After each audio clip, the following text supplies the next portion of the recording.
Hey everybody, today is May 9th, so we'll be looking at May 10th, no, May 8th MTG stocks.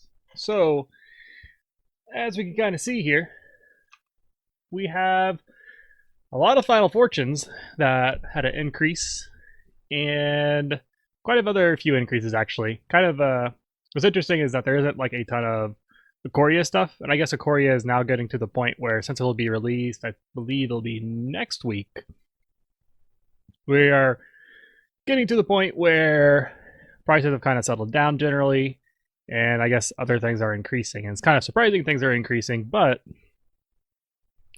pretty interesting to see. And I guess for the cards that we're going to go over this week, we'll be looking at Final Fortune.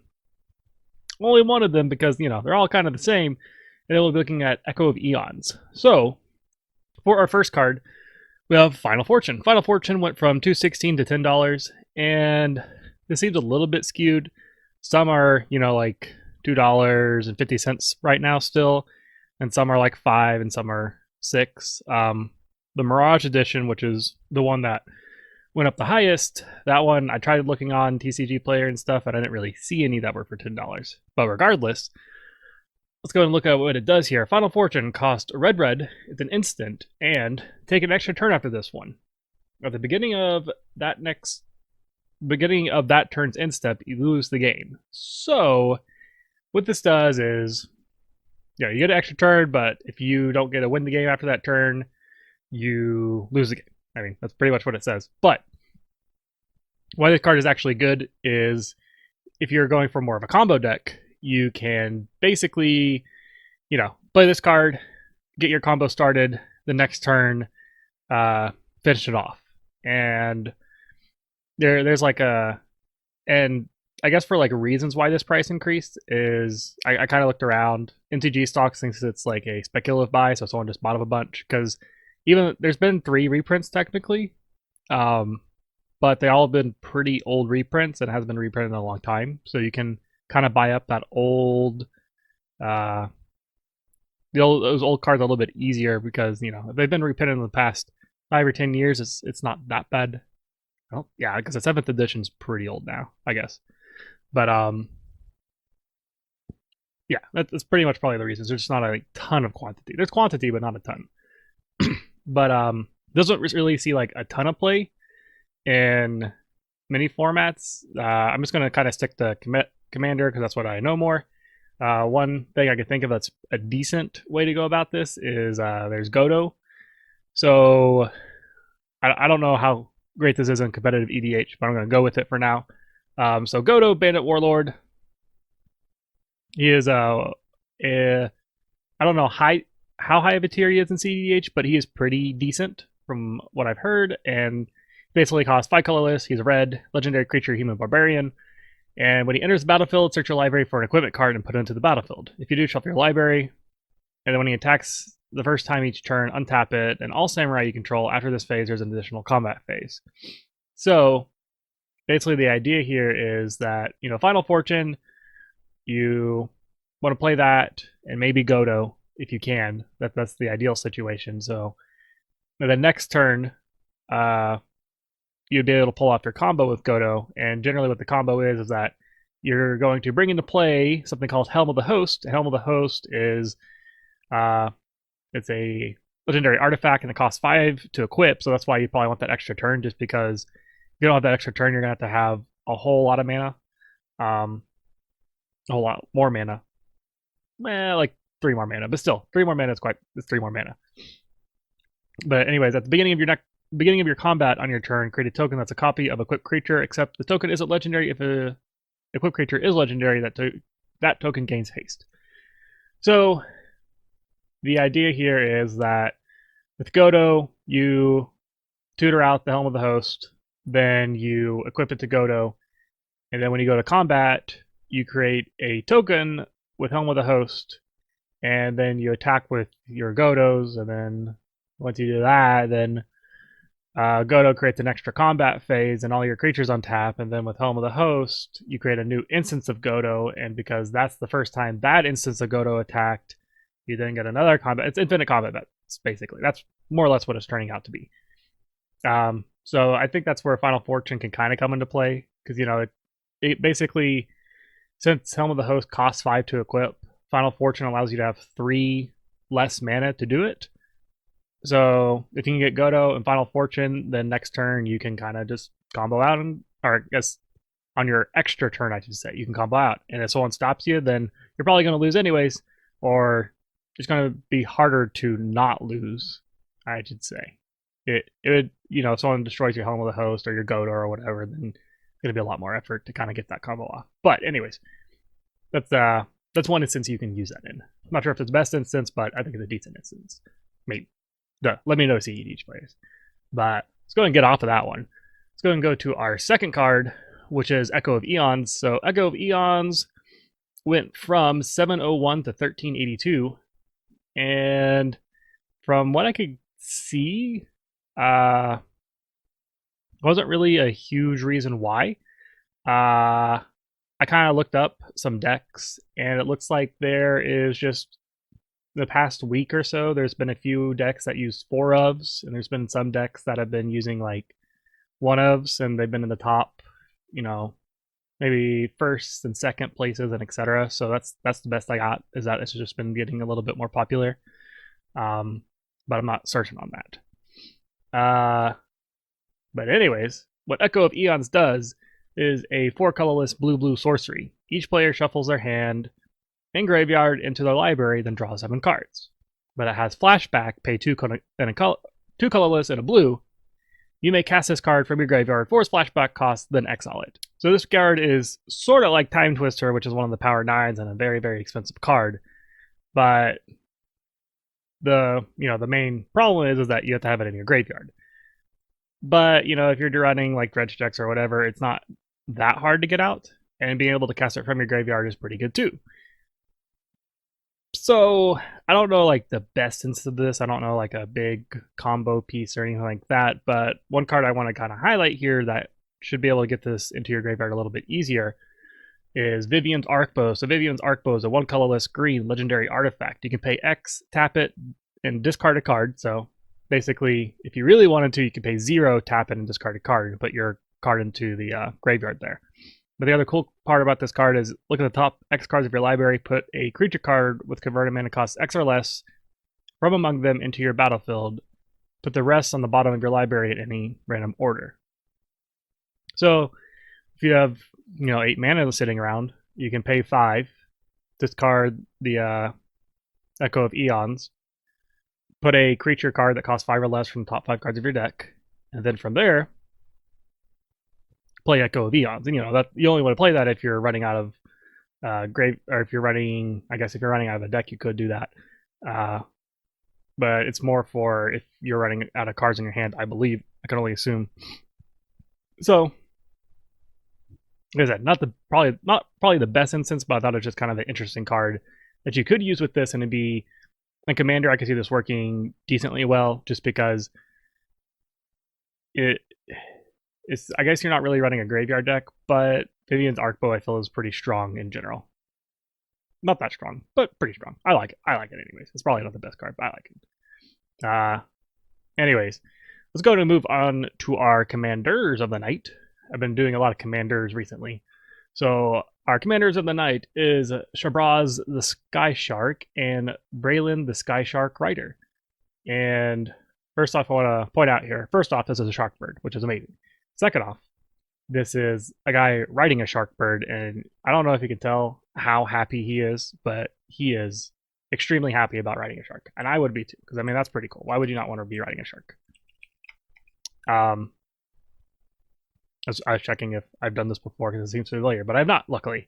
So let's go and go over what these do. So Shabraz the Skyshark is a 3 colorless, white, blue. It's a 3/3 legendary creature shark bird. It has partner with Brallin, so that's why they can be in the command zone at the same time. It has flying, and whenever you draw a card, put a +1/+1 counter on Shabraz the Skyshark, and you gain 1 life. And then it has, you can pay a Abzan, white or blue. Target human gains flying until end of turn. And then with Brallin, he has partner, or he's a 3 colorless red, 3/3 legendary creature human shaman, partner with Shabraz, and then wherever you discard a card, put a +1/+1 counter on Brallin, and it deals 1 damage to each opponent. And then you can pay a red and give target shark trample until end of turn. So what's interesting about these is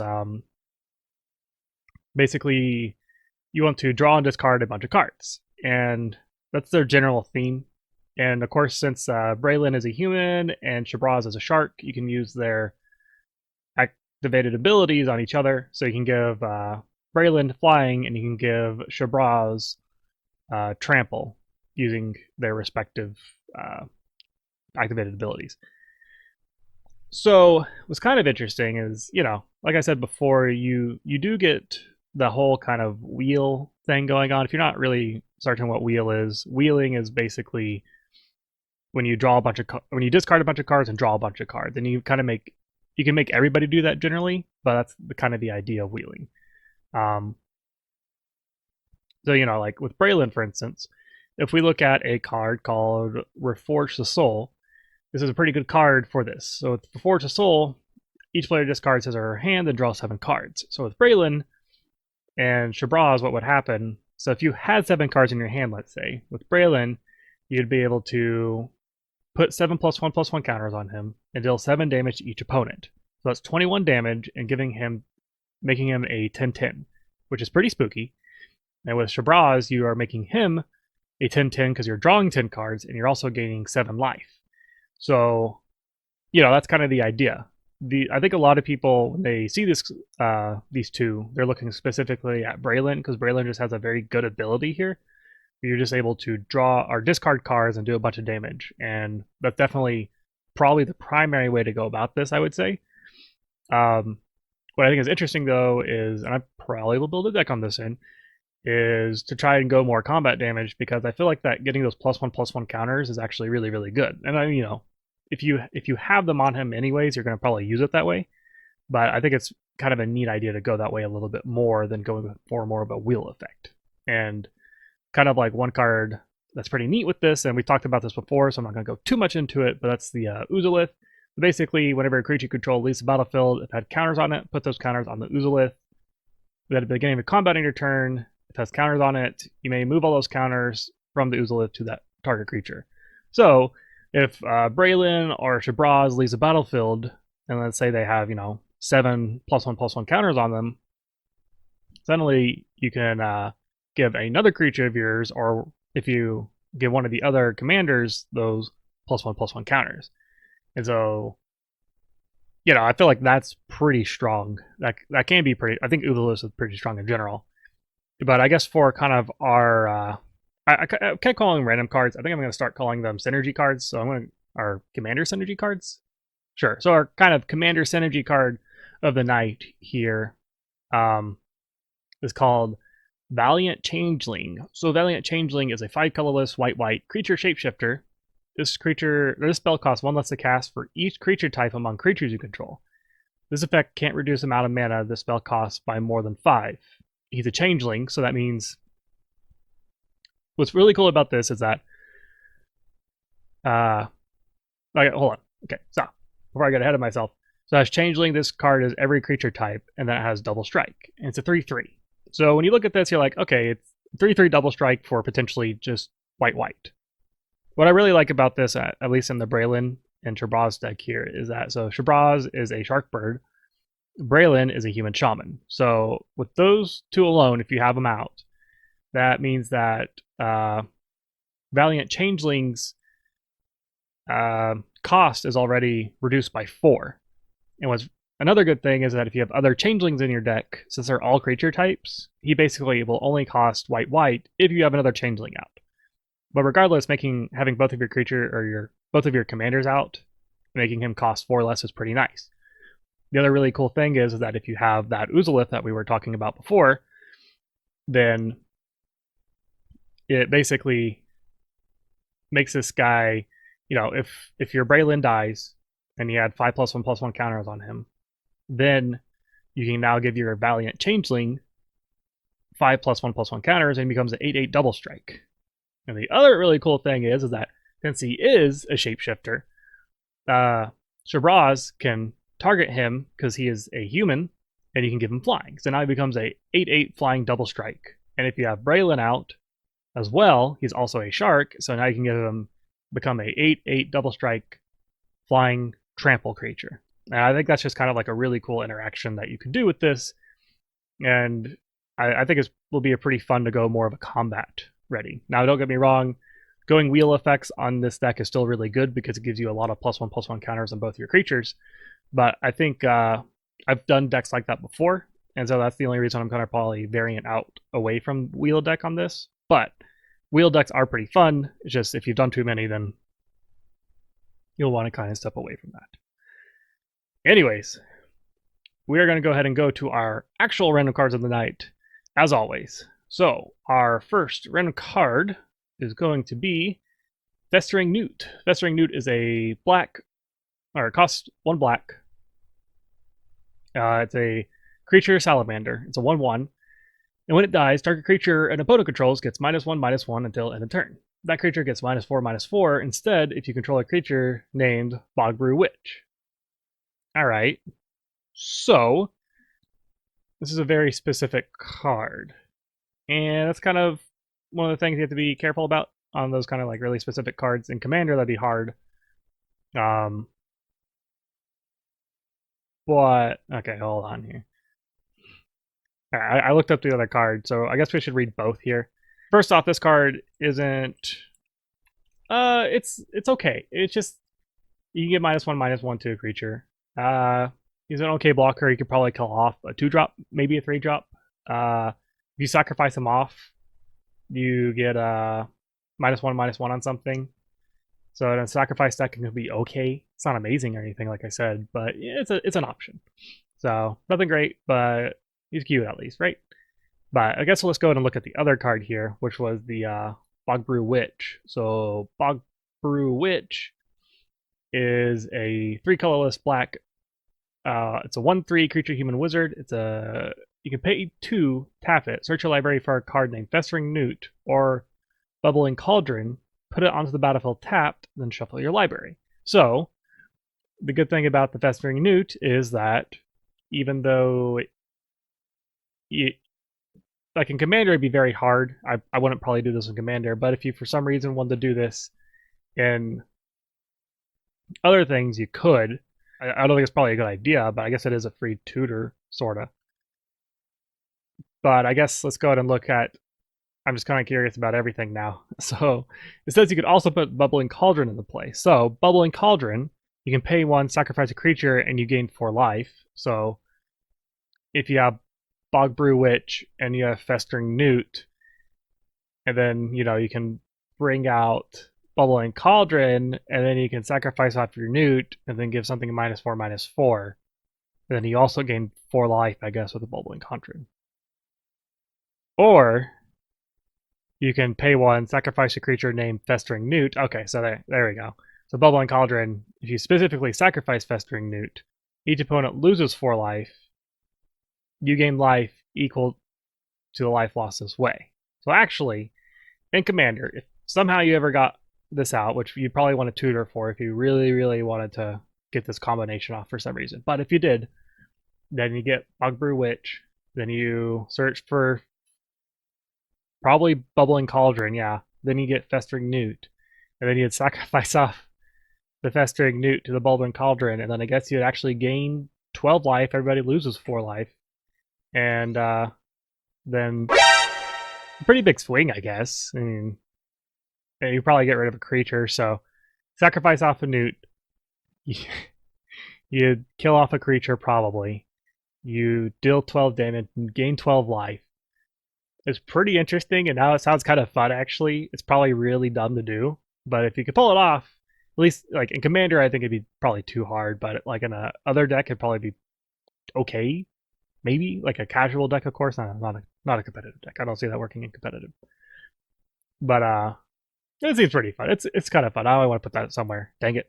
See, this is why I like random cards. You find these random weird stuff.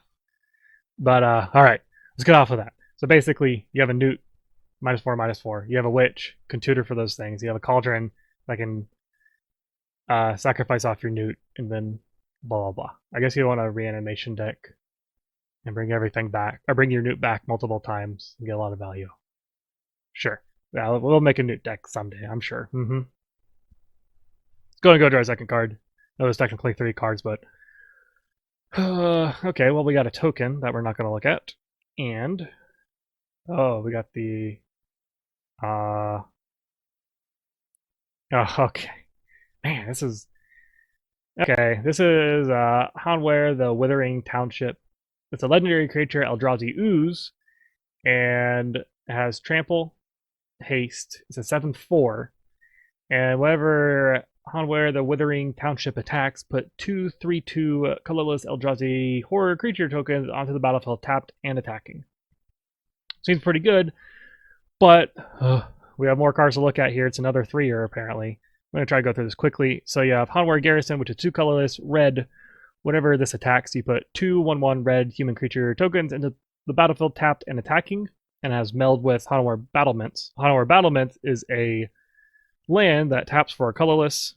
You can pay a red, tap it, and target creature gains haste until end of turn. And then you can also pay 3 colorless, red, tap it if you own both Hanware Battlements and a creature named Hanware Garrison? Sure. Exile them, then meld them into the card that we just talked about, the Hanware Withering Township. So I guess has comments for everything. 7/4 Trample Haste isn't bad. And then putting in 2/3/2s is pretty good too. But honestly, I kind of like, if you could pull it out, it's pretty funny, and I'd probably do it. I had this in one of my decks, but I like both of the Hanware Garrison and Hanware Battlements. So the Garrison's pretty nice because when you attack, you make 2/1/1 red human tokens, and they're tapped and attacking. So it's pretty nice for a sacrifice or token deck because being able to attack and make 2/1/1s pretty good. And I mean, generally depending on your meta, around turn 3, if he has haste, it'd be a lot easier. Turn 4 would probably be harder to pull this off. But if you have a way to like make it have evasion of some sort, but having an attack and putting out 2/1/1s is pretty good.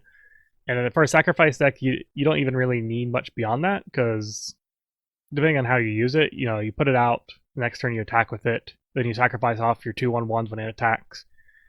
And so basically, if you wanted to, with this one card, you create 3 cards, and if you can get more and more value from it, if no one has blockers or something like that, then it's really, really good. So I mean, let's just say that you can even make 5 tokens with it. I think it's really good for 3 mana. It's a little bit delayed, but as depending on meta, it's pretty good. The Battlements one, the land, I like a lot because it doesn't come into play tapped, which is nice. It only has a colorless, but having the ability to pay 1 red and then giving a creature haste is pretty good in my opinion. I mean, like, it's nothing amazing or anything, but having that option just to give a creature haste if you really need it is pretty good. And then, of course, you can meld and turn into the big creature if you really wanted to. I don't... Like, it's a good finisher, I guess, because having the trample haste and making 2/3/2s could finish off somebody, really. Like, if they have no open... If they're open, then, you're putting out 7 damage and then 2/3/2s that are also attacking, so that'd be 13 damage total. So not bad, not bad. Could be a finisher. Probably not, but could be. But anyways, that'll be it for the night. A lot of cards. Hope you all enjoyed, and I'll see you next time.